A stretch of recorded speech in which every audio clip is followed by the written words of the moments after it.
Good morning. Welcome to another episode of Star Wars Minute. It's your daily podcast in which we analyze, scrutinize, and celebrate Solo, a Star Wars party 1 minute at a time. I'm Alex Robinson from alexrobinson.fun. I'm Pete the Retailer from PeteTheRetailer.com. I'm Joe Dator, cartoonist, author, illustrator, coffee enjoyer, public transportation taker, and co-host of the Comedy Film Funnel. Do you know about the Comedy Film Funnel? What movies have you done on the podcast It's lately? the show I co-host with Susan Tekla-Kruglinska, who has also been on this show very recently, I hear, although I'm not sure because I don't listen. But yeah, it's a show where we do deep dives into comedy films. We just did, most recently, we just did a big epic episode where we look at the film Playtime from the 1967, Jacques Tati's masterpiece, a movie that I love because it's all about the environment. And Jacques Tati, if you don't know, was a French comedian who filmed a movie in the 1960s, a French comedian. He was not a French Canadian. He was, no, he was, yeah, I know. I've always wanted to be a French comedian, actually, but I ended up being a French Canadian, and it was a bad choice for me. It just didn't work. Fringe comedian? He basically built an entire metropolis of gleaming glass and steel skyscrapers on the outskirts of Paris in order to film this movie. Built a fake city entirely. And the movie is wonderful to spend time in this bizarre environment that was created just for the film. And as you know me from listening to this show, one of the things I love about Star Wars is the places you get to go and hang out in the movies. And it's one of my favorite things in a movie is I get obsessed with the places and I want to know about the sets and the locations. And I just want to climb into the movie and sort of, and it mostly, I know it mostly comes from usually most of my early life wanting to be anywhere else. Never my mind on where I was and what I was doing. And so I got very excited by Star Wars at an early age because of, the verisimilitude of the environments, how you felt like you could walk into Mos Eisley at any given moment. And that is what excited me about the Jacques Tati film Playtime, which is our most recent episode. Coming up, we're going to be doing the film Ghostbusters from 2016. We're going to do a deep dive into that one. It's the Lady Ghostbusters? Spoiler, yeah. And spoiler, in my opinion, not the worst movie with the word Ghostbusters in its title. So stay tuned. People should check out the Comedy Film Funnel to find out. Yeah. If you like me, and I know people like Susan a lot better than me, and she talks the most, so tune in. We like you both. You sound like my parents. Well, thanks for wrapping up the week with us here, talking about Solo, a Star Wars story, specifically minute number 85. Minute number 85 starts off with Lando Calrissian apologizing to a broken machine. And it ends a minute later with Kira asking Lando if that's real trouble. I gotta hand it to Donald Glover for having to hold a piece of fiberglass. Acting. And play this emotional grief scene, which you can debate whether he pulls it off. But I mean, what a pro. What a pro. You know, here's what you have to do. It's right there on the page. This is what we're shooting today. You've got to get really, really sad about this hunk of plastic in your hand. It does seem like an acting exercise you would do, is like you give an acting student, oh, here's an apple. Act like this apple is dying in your hands and it's the most upsetting thing that has ever happened to you. You know what I mean? Right. You kind of just have to pour out that emotion no matter what the... What's the, again, directing. I'll chalk it up to directing instead of acting because it's, where's the fine line between holding a piece of fiberglass and, looking at a tennis ball and having an emotional reaction? You know what I mean? Right. It's exactly. A lot of the, tradition of Star Wars is acting against nothing. It's true. And at least the piece of fiberglass, well, it doesn't really have a face. So it just looks like an air conditioning unit. Right. Well, I wonder if she, I wonder at what point she is not there and he's just like, is she actually there and they're just digitally taking her out? I don't think so. You think he's just holding a bunch of plastic? Yeah. Is Phoebe Waller-Bridge on the set feeding him lines just off camera? Because that might help him. Is she feeding him grapes? That might help him too. I would say no. She's feeding him something British, probably some British snack, something some Sir kind grapes. of fun snack from Britain, like Smarties or something like that, or something. Yeah. What are those? Something of like hobnobs or something? Yeah. Jicknacks, some silly name. That you know how they name things over there. Hobnob Jick Snacks. Yes. The bounty hunter? Oh, I used to love chocolate Jicknacks. One thing I love is shots of the Falcon flying through cloudy environments. Oh, yes. I cannot get enough of it. Happy to see it. So good. Yeah. Love it. Yeah, that takeoff from Kessel, it makes me immensely happy. Yeah. It looks I great. like that you see the little like target area of lights, like that they're going towards something. Yeah. Which is really neat. I should have mentioned this 2 minutes ago, but I forgot about it. When Lando throws Han the blaster and he catches it and Han starts shooting, that was the first time I realized that Han Solo's gun has a very distinctive sound to it compared to other blasters. Like it has that kind of high pitched, when they, hey, can you give us a hand down there? And then the guys go up and you hear that, that very distinctive Han Solo blaster sound. And I was, much like you guys were noticing the music, I didn't notice anything about the music, but I noticed difference in the blaster sound from the. So anyway, back to minute number 85. We're talking about the Falcon flying through the clouds and whatnot. Right. Yeah, we absolutely love it. Yeah.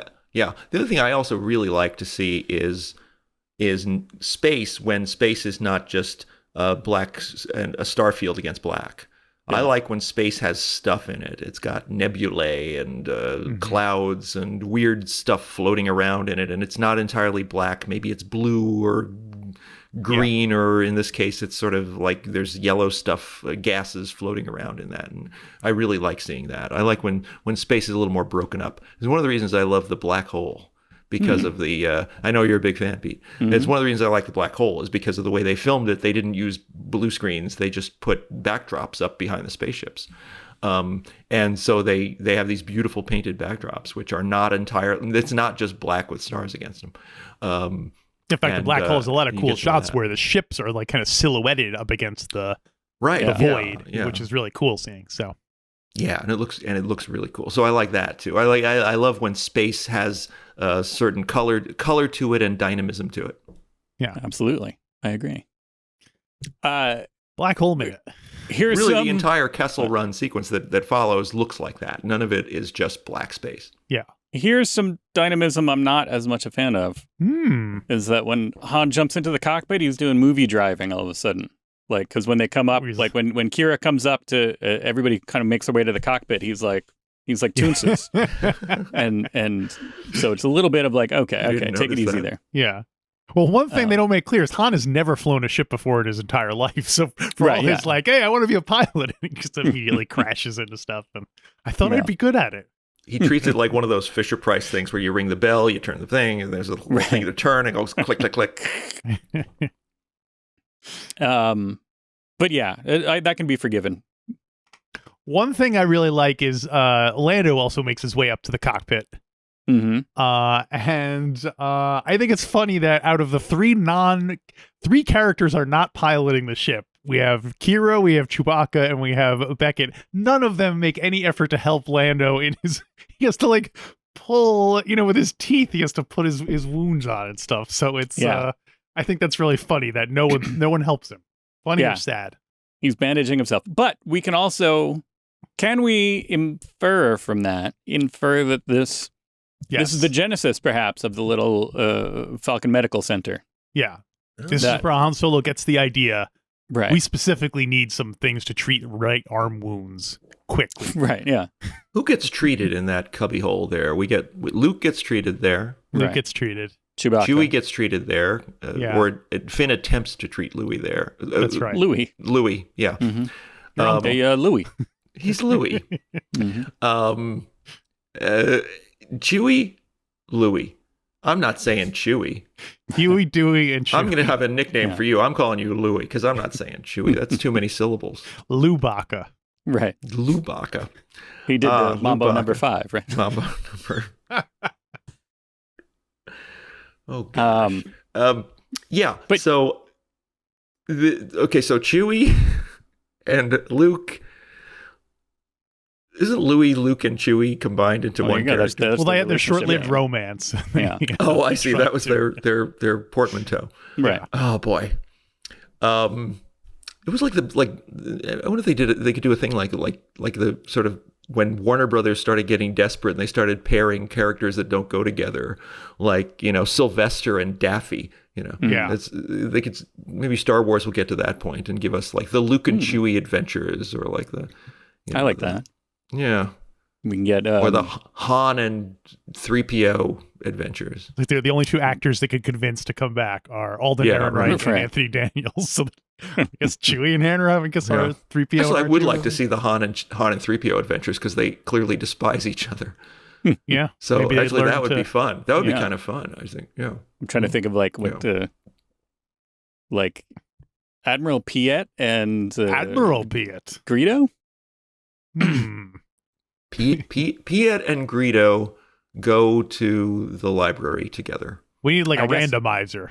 Yeah, I guess technically Admiral Piet and Greedo never exist at the same time. Captain Piet and Captain Greedo. Piet. Yeah, I guess that's true. Well, depending Yeah, on they can be, what we don't do and don't know about Rhodian physiology. Yeah. So Let's have them do something other than pull a heist. Let's, because sure. Yeah, let's I have think- them do something other than get involved with international criminals or something like that. I think They Greedo cross the mob. I don't need that. and Piet, maybe they open up a little like a cupcake store, Yeah, right. right? Or a big cupcake store. Oh, there you go. And that's where they go wrong. Oversized cupcake. That's How where they big? go wrong. Like the size of a Costco, but just cupcakes. Oh, I thought you meant each cupcake was the size of a Well, that too. Costco. That's why they Oh, need yeah. the big. Well, they need the that's- box store because the cupcakes cupcakes themselves are Yeah. way too big, and each one it's like in a yeah. Dutch oven. It's like a yeah, and they go through an arc of figuring out that in fact a cupcake should be small, yeah. and that's the lesson they learn. Hmm. Neither one of them is too bright. All right. As we First, they learn make the from- mistake. They're like, maybe they're It's just not big consistent with enough. their characters. They're both morons. They're both Yeah. big screw ups, and they screw up everything. Right. They can't even make a simple cupcake. They make it the size of a carburetor If we'll ever meet a baker and the in Star taste of a Wars. carburetor as well. Kenny Baker. Well, because they're hoping to get the droid market, and they totally whiff on that too. Carburetor flavor. New, now in carburetor. Carburetor and salt and vinegar. Those are the two flavors they offer of cupcakes. Salt and vinegar cupcakes. Yeah. Actually, I would eat those. In a minute. I'll try the weirdest flavor of anything as soon as it comes out, For a while, I was thinking about getting into gum, but the problem is I don't like. Like getting stuck. You're doing in it some wrong. gum. The gum goes into you. Well, I was trying to think of ways to not be snacking all the time. And I was like, well, maybe I could chew gum as a way, an alternative to snacking. But why don't they make gum with like flavors that are like, I mean, I guess most people use gum as a kind of like breath freshener type of thing. Are you looking for like mint. Violet Beauregard type gum? Well, Right, I yeah. just don't know why they don't make It's like a whole turkey gum. dinner with gravy? Can they? Yeah, why can't they make it with like? Why can't they make a birthday cake flavor gum or They don't? bacon birthday flavored cake gum? The flavored birthday everything. cake flavor has exploded over the last 10 years, and it's Or- become or like a bacon go-to, fl- one of the go-to flavors. And Like people love bacon. Why isn't there bacon gum? I'd be surprised if there isn't, but maybe it's Again, that's like an Archie McPhee thing. I'll bet you can get bacon gum there. From All in the I'll Family? bet. Yes. Archie. Well, yeah, Archie that's why they from call All him in the Meathead Family. because he's got. Which, by the way, my favorite Woody Harrelson role is Archie Bunker. Oh yeah, Yes. we've been asking people what their Yes. I'm going to throw that out there. I think Woody's best role is when he stepped into the role played by the iconic role played by Carol O'Connor in a recreation of All in the Family. Did he take lessons from Alden Ehrenreich about playing an iconic character, but you're not doing an impression, you're doing the character, not the so. No, he didn't. He just did an impression. He called him up. He's like, "Hey, I'm supposed to play this character that was kind of popular in the late '70s, early '80s. Um, I'm stepping into this iconic. Here's why I don't like gum. It doesn't know what it wants to be. Hmm. mhm. I don't Does like it want things to be you're supposed to. bacon? Does it want to be Yeah, birthday well, cake? I don't like things that you put in your mouth that then you're not supposed to swallow them. You're not. If You don't if I'm swallow your gum. putting it in my mouth. It's food, and I'm going to swallow it. I want to eat it. You know, I'm not going to put something in my mouth for the purpose of then just chewing it for an indeterminate amount of time and then spitting it out. I can't wrap my head around that. I can't wrap my jaw around it. Hmm. What about like a thermometer? A thermometer? It's the No, I chewing- always bite down and swallow them. It's like a pretzel stick to me. Yeah. Alex, I have good and bad news for you. Oh boy, There Test are results. bacon flavored gumballs. gumballs. Okay. Gumballs. Hey, gumballs. But the bad news is there is also roast beef flavored gum. Hmm. Roast beef flavored bubble That's gum. like a Violet Beauregard flavor. That I Does don't it have- like. You know, you can feel the gravy going down your throat. And here's Because the it seems according like if you to could get the satisfaction of chewing something that tasted like a food you liked, that's like 2/3 of the battle. So get to work on it, science. Come on. here's a website Hey, called science, we're talking to you, science. We're talking Yeah. directly to the entity known as science. Listen up, nerds. Give me birthday cake flavor. Pete, look up birthday cake flavored gum. well, here I'm on the You know the world's, nerds are listening. They're definitely listening. Who It's else is Friday. this? We're way far afield anyway. World's 13 weirdest gum flavors. I'm gonna Okay. you give me a thumbs up, thumbs down, everybody. On we're just gonna step through this. All right. Bacon we already covered. Bacon gumballs. I'll try it. I'll try anything at least once. Wasabi gumballs. Oh, I'm all over that one. Mm. Eh. Too Archie spicy. McPhee has crafted the spicy essence of wasabi into a perfectly packaged gumball. TV dinner gumballs. There's Still Now, broad. It's a variety pack. Yeah. So it comes with 404, not found. So Mm. Too bad, but I'd be all over that too. here in Japan, man smell gum. Well, huh? The rose essence in the gum will supposedly seep into one's pores to make those chewing it an olfactory pleasure to be around. Oh, so you're supposed to you eat it so that you smell like a man? It's like a deodorant. Yeah, it's almost like chewing Wow. Old Spice, maybe. Sure. I mean, if you already smell like a dog or a chicken, then yeah, you want to correct that. I think. Yeah. Right. And I smell guess like a man. Not smelling like a then man. then is I not could see it's medicinal. It's medicinal. You know. Yeah. I guess I've never had that problem. Like, oh, I wish I smelled more manly.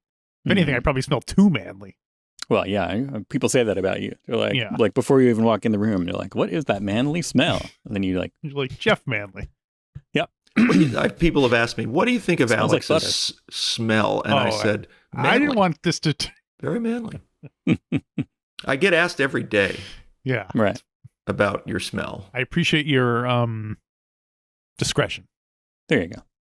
I'm Meatball, just calling him like I smell him, man. Meatballs. meatball flavored bubblegum, On it. Love it. Can't wait. which those are shaped like meatballs. Are you sure they're not just giving you meatballs? Mint chocolate chip. Mm. Oh yeah. Well, For mint sure. chocolate chip ice cream gum. So Like, is it just chocolate gum? yeah, I'm sure. I know like a mint. Oh yeah. I've had regular just chocolate flavor gum. Okay. Thanksgiving gumballs. This goes kind of along with the TV dinner. Thanksgiving gumball pack. Right Pack there. includes turkey, cranberry, and pumpkin pie. Not, Wow. I guess they're each individual ones. Foie gras bubblegum. Huh. Yeah, I would have that. I would try that. Are any geese actually harmed in the manufacture? Because ethically, I have some qualms with foie Not gras. in the manufacture, Right. but a lot of geese are harmed after the fact. Okay. Well, yeah. It's unclear. It's unclear why, but They stuff the foie gras down the geese's throats. That's it's mostly just that the The kind gum. of person they feed them who the would. gum. yeah. It's mostly just that the kind of person who would chew foie gras gum is also inclined to go out and kick a goose later. Mm. Mm. Well, hey, And you're kickers. just getting them all riled up is the problem. I would kick a goose sooner than I'm not a fan of geese. They're jerks, but I don't want Geese to eat is them. kicked. Although there was Yeah. I had a delicious waffle with foie gras butter at one point, and I Mm. I no longer eat meat, but that's not a highlight in my memories. Like, do they have Uh, toasted bagel with butter flavored gum? I would. I guess that's I would partially a have that. texture. That's supposed to be a texture thing too. I've had the everything bagel with cream cheese flavor ice cream from Jenny's, and Wow. it's delicious and it's fantastic. Hmm. I highly recommend it. Would not have expected it. Oh yeah, Well, I guess good. then well, it's kind of a like cream. eating the cream cheese and the Yeah, the the everything. ice cream is cream cheese flavor, and it really is cream cheese flavor. It does what it says on the tub, and then inside it are little crunchy bits, which are salt and garlic, and they have the I everything see. flavor to them. And Okay. thumbs way up on that. Oh, All right. There's a gum called Airwaves, which is menthol and eucalyptus together. Motitas banana gum. Sure. Pepperfruit gum from Japan. What's pepper fruit? Pepperfruit. It's the sweetness of fruit flavored bubblegum with the spiciness of black pepper. Okay, now I'm in. All Now I'm in. Is that if that's anything like your sort of your Mexican mango with the spicy stuff on it? I'm in. Black gum, which is again a Japanese thing. It's highly caffeinated. and it makes your teeth all black, right? And then pickle gumballs. Oh yeah, Pickle easily. gum? Pickle I gum. would love to have those right now.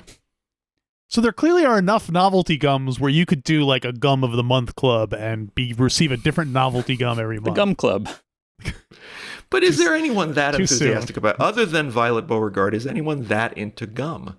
I guess you want to be. Is that's where we're going with this? Is that your goal is to become a gum enthusiast and a frequent user of gum, a person who has become very, very centered around gum and It'll be your the character and in your personage. Essence of my personality. Like every time someone sees me, they know I will have 3 or 4 different unique gums on me at any point. And I'll be like, hey, do you want some blue cheese and chicken wing flavor? Oh.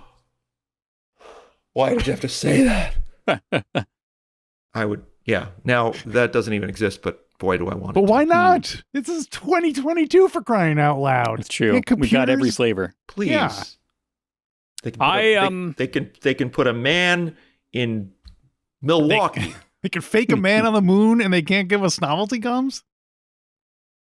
Anyway. I think like a gum of the month where they send you like a small packet of them, so you're not like you don't have to like have a lot of it around. Oh, no. It would just be like, You know what I mean? It's it'd like, be oh, like a here's 6 six-pack. pieces of novelty gum. Okay. no, it would be more than 6 pieces. No. I think you have to. Because I think it'd I'm be thinking of 6. like the Jones sodas. This is what you remember. Jones soda was always making interesting varieties. Oh, yeah, sure. Yeah. And they had like a Thanksgiving dinner, like Yeah. pack, and it came with like 2 of each of like turkey, stuffing, mashed Yeah, potatoes. I tried the green bean casserole flavor Yeah. soda that they put out, and And- I kind of liked it. It did taste like what it was supposed to. Yeah.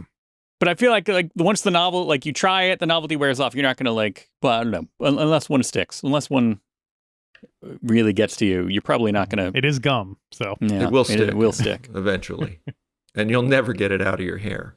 Yeah. You can't wash that gum right out of your hair. No, you I just have think to 6 pieces of wait gum is until you're too, 60. It's too little to be worth mailing to someone. You know what I mean? Like, it has to be a package at least. I don't know. So, You could probably put it in a regular envelope. for 6 of gum and a big. I would like it if it would be like if you joined the Bean of the Month Club and they send you a bean, one single bean every month. Well, I don't to want to try. overdo it. I mean, you don't Oh, wanna be here's a stuck black with- bean. Next, You don't want to be stuck next with week- 20 next beans month's a you're not lima gonna bean. use. Yeah. Yeah. The bean of the month club. Well, clearly it's time to wrap up minute 85. Unless you guys have any. Joe, do you have anything else about? I have You a whole have bunch of notes that we didn't Oh, talk about. okay. We were talking about What's soda. Not a whole bunch, but we don't talk about the I could use a co-pilot line. That like Chewie's standing right there, and like he's like, I could use a co-pilot, and Kira hops into the seat. So I don't think they know Chewie's. Doesn't a that pilot. happen? Does it happen today, or does that happen next? That's today. on Monday. Oh, okay. Yeah. And it. Well, I don't I don't think Chewie can fly yet. No, think that he learns it. happens. Why on do you Monday, think that? sir? Sir, No, that happens in on this. Monday. That happens in this minute. It doesn't. It ends with her sitting in the seat, going, Oh, is that trouble? Oh, right, So right. Right. I could just go. Yeah, but Chewie doesn't get in the seat until next. No, not the. Oh, not the not Chewie. co-pilot Kira. seat. Sorry. Kira sits in there. Chewie's standing behind them, Yeah. Right, and it's just right, like, right. hey, Hey, what am why I, do you chopped think liver? Chewbacca What am I, can't chopped fly liver a sh- flavored gum? Why do you think Chewbacca can't fly a ship? I don't know. It's just an idea that came to me. I'm intrigued by it, but yeah, I guess I feel like I would need evidence because we see him flying a ship later. I guess he could have learned it in the meantime, but Well, see, I don't think we see him doing anything that Han doesn't do by himself, right? what do you mean? Like Han can do, like Han, if Han can take them out of lift off and fly up towards the cloud by himself, Yeah, then he doesn't really need a co-pilot unless they're doing like jumps to hyperspace. I think that's where you need a co-pilot to navigate the things. I think it's a move. It's a move he's putting on to try to, he's putting on the moves, and that's his way of saying it. I could use a co-pilot, and much to his dismay, he ends up with the Wookiee instead of the girl whose pants he was trying to get into. Right. He'll never fit in those. He doesn't really need a co-pilot. It's just, Right. it's going to get kind of cold here. I could use someone next to me to snuggle. Well, Chewbacca's going to be much more. I'm a spicy snuggler. The other thing I had is when Lando shows up, he talks about, he's like, if we don't, I forgot exactly how he phrases it, but he says, well, he says we have to something make up for lost time, yes. which seems weird to me because like how quick did they think that heist was going to go? They pretty much went in there, got the coaxium, and came out. But it's after getting it, after taking it out of the cold storage, getting it to the Falcon and taking off took way longer because they thought they were just going to be able to kind of make their way out with it and have Chewbacca to help with it. So Han had to push the cart throughout all the stuff, and then I guess they did have extra hands to get it onto the ship, but that getting it from the vault to the ship took longer than they expected. So that's my interpretation. They may not have been expecting a robot uprising or something simultaneous to happen. Who knows? Yeah. I want to mention that when Lando comes on, and he's looking very distraught about L3, and Han turns to him and kind of says, sorry.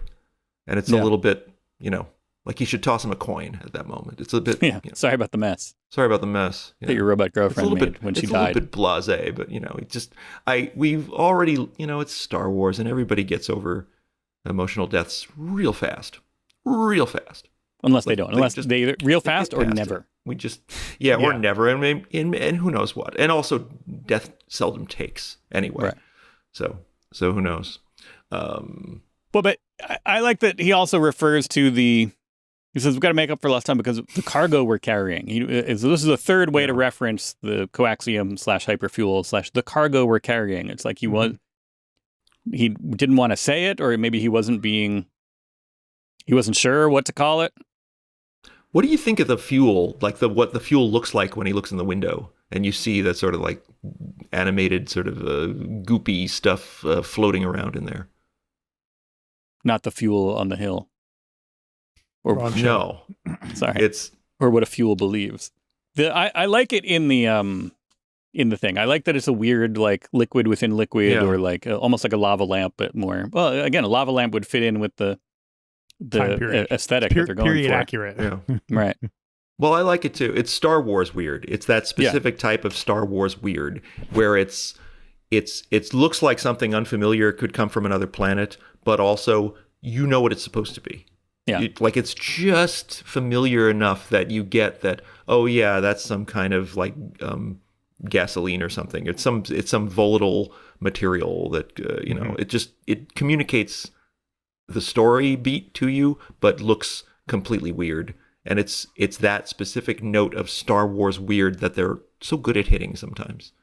Yeah. That I like. I'm into that. Star Wars weird. Star Wars weird. Wars weird. Anything else for minute number 85? I have a surprising fact. My final surprising fact about Solo, the movie, /, the film, / a story. Star Wars. Based on novel Push by Sapphire. Yes. The filmmakers had to be persuaded to delete a line from the film where someone says, Solo, what kind of a name is that? What are you, some kind of an orphan or something? And again, they had to fire my Uncle Lou. He managed to get into a minor role, a smaller role after being fired from Han Solo, As and a minor? blew it again. He was literally a minor On Kessel. in the mining scene. He played he was under the age of 18 at the time. So, and again, they fired Uncle Lou. So, yeah, he blew it again. Well, that's again, it was the sad story, the continuing adventures of Uncle Lou.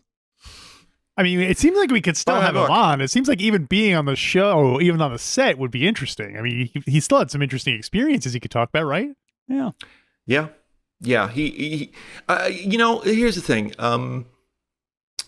He's a mysterious man, my Uncle Lou.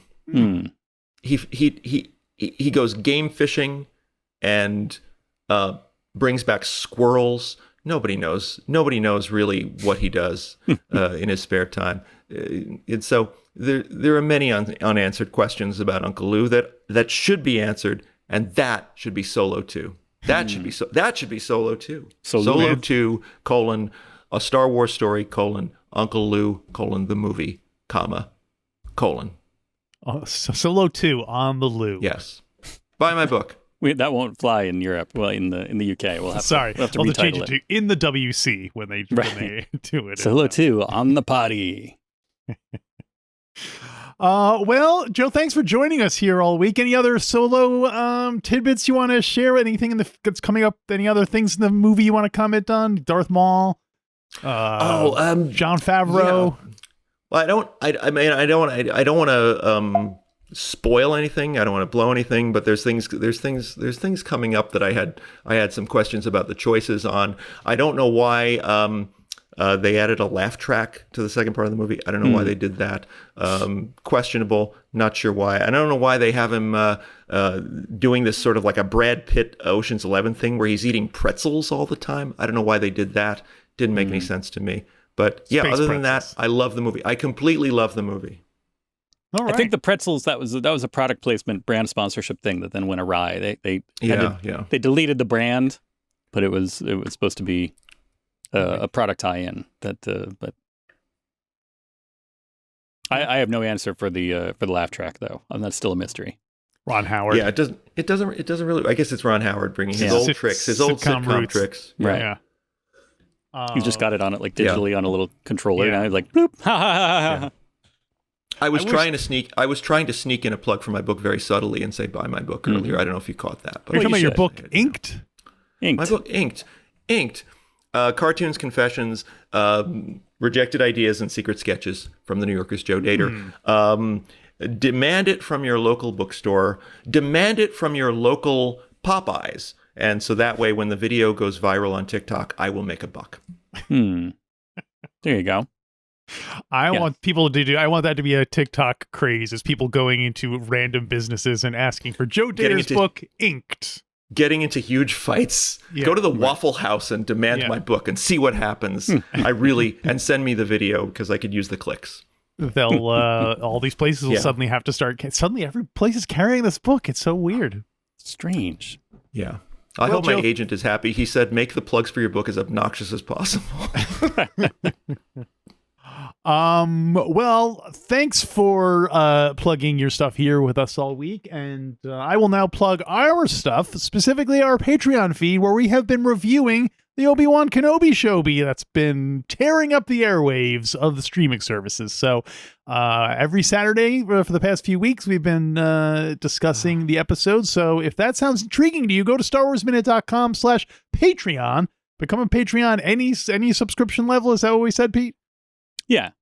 And I think, they've been on, the days are all a blur. I think they've been on Fridays, but. Yeah, well, I've been watching it, and all I can say is, OMG.